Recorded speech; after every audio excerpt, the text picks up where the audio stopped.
Hello everyone. आज की इस वीडियो में मैं क्लास 12 2022 बोर्ड एग्जाम के लिए very very most important question 2 number वाले लेके आए हैं।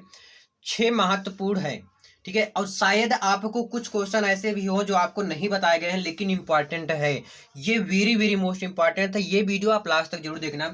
इसमें लिखा हूँ 60 की 2 पाला लिख दिया हूँ, ठीक है। फिर इसके बाद दूसरे लेसन से, तीसरे लेसन से, आप चौथे लेसन से ऐसे ही लिखा हूँ। टोटल कितने क्वेश्चन है? 6 क्वेश्चन है।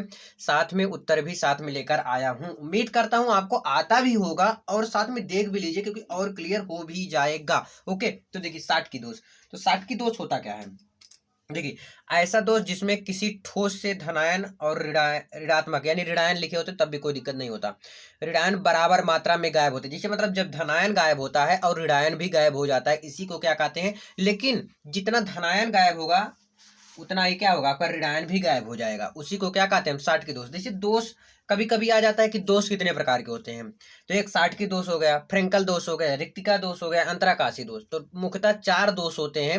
चारों दोष के बारे में पढ़ लेना, लेकिन मैं इसमें क्या लिखा हूँ? सिर्फ 60 की दोष लिखा हूँ। क्लियर? तो 60 की दोष क्या होता है? ऐसा दोष जिसमें किसी ठोस से धनायन, मतलब जैसे धनायन जब गायब हो रहा है और उतना ही ऋणायन गायब होगा, तो उसी को हम कहते हैं 60 की दोष। जैसे एक एग्जाम्पल के तौर पर हम समझेंगे। मैं बार बार कह रहा हूँ बराबर मात्रा में गायब हो गया। जैसे ये धना हो गया, फिर यहाँ पर क्या होगा? ऋण, धन, ऋण। इसी प्रकार से होगा आपका धन, फिर आ जाएगा आपका ऋण, धन, ऋण, धन।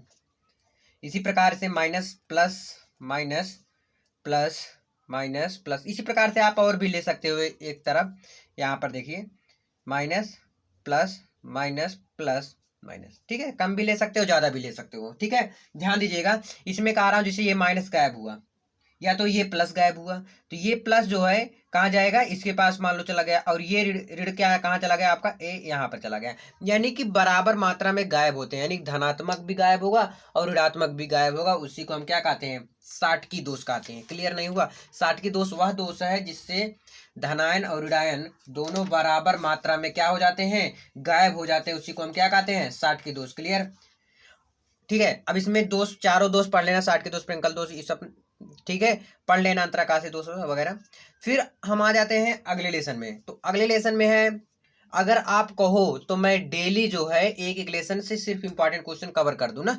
अब देखिए मोल अंश या मोल प्रभाज, ये तो आपका तीसरा लेसन से शायद आ जाता है ना। दूसरे लेसन नहीं, दूसरे इस लेसन में है।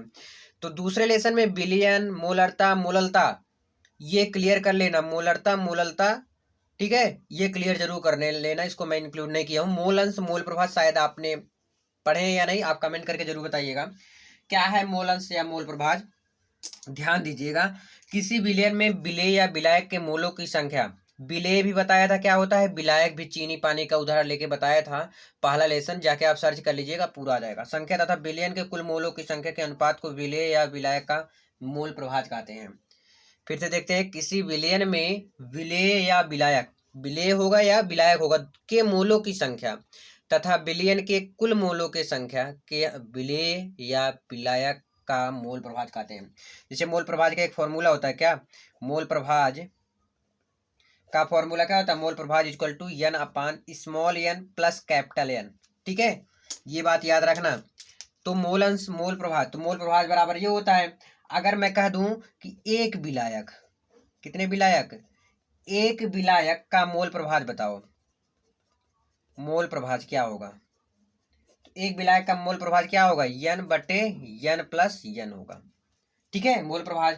अभी इसमें एन क्या है आपका? स्मॉल एन क्या है, कैपिटल एन क्या है? तो एन जो होता है यह विलेय का क्या होता है? मोल होता है। और जो कैपिटल एन होता है वह विलायक का मोल होता है, विलायक का मोल। तो ध्यान से समझिएगा। देखिए मोल अंश या मोल प्रभाज क्या होता है? किसी विलयन में विलेय या विलायक के, विलेय या विलायक के मोलों की संख्या, मोलों की संख्या तथा विलयन के कुल मोलों की संख्या। इसमें देखिए विलेय विलायक के मोलों की संख्या तथा विलयन के कुल मोलों की संख्या, मतलब विलेय भी हो, विलायक भी हो और विलयन के कुल मोलों की संख्या को हम क्या कहते हैं? उनके अनुपात को क्या कहते हैं? मोल अंश या मोल प्रभाज। कभी कभी एग्जाम में आ जाएगा मोल अंश किसे कहते हैं, तो यही लिखिएगा। मोल प्रभाज पूछ लिया गया तो ही यही लिखेगा, इसलिए इसका 2 नाम है, मोल अंश या मोल प्रभाज। कई लोग इससे भटक जाते हैं, इसीलिए मैं इसको इंक्लूड कर दिया हूँ। चलिए अगला क्वेश्चन अगले पेज में। अब आपको ये बताना है कि ये आपको आता था कि नहीं, विसरण तथा परासरण। क्या? विसरण तथा परासरण।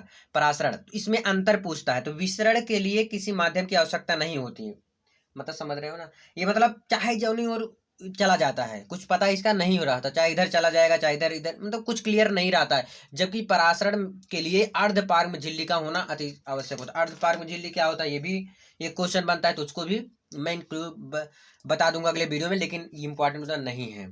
ठीक है, कई झिल्ली होते हैं, अर्धपार्ग में झिल्ली होता है, पार्ग में झिल्ली होता है, अपार्ग में झिल्ली होता है, ये सब क्या होते हैं, ये परासरण में आ जाता है। लेकिन सिर्फ परासरण के लिए जो है, परासरण के लिए अर्धपार्ग झिल्ली का होना आवश्यक है। इसमें सिर्फ अर्धपार्ग में झिल्ली का होना आवश्यक होता है, यही क्या होता है, परासरण होता है।